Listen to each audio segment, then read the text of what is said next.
Tiens, et puisqu'on parle d'Israël, on s'étonne de la présence, le 5 octobre dernier, d'une autre éditorialiste vedette de France Télé, Nathalie Saint-Cric, à un événement du CRIF, où elle a animé une table ronde avec Raphaël Enthoven.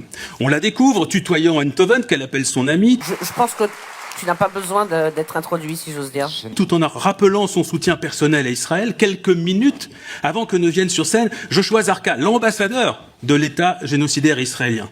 Nathalie Saint-Cric, on la retrouve 2 jours plus tard sur France Info TV en train d'interviewer sur Gaza Raphaël Enthoven, l'ami de la famille.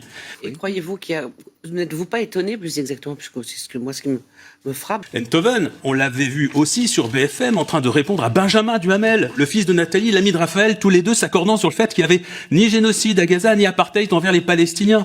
Ces mots, génocide, apartheid, comment est-ce qu'on peut faire pour mettre de la rationalité dans le débat? C'est impossible. Quand semble-t-il, c'est impossible. L'accusation. Puis, Benjamin Duhamel a été recruté par France Inter, où il réalise le 17 septembre dernier une interview sans contradiction de Joshua Zarka, l'ambassadeur de l'État voyou israélien, lequel sera sur scène quelques jours plus tard avec la mère de Benjamin.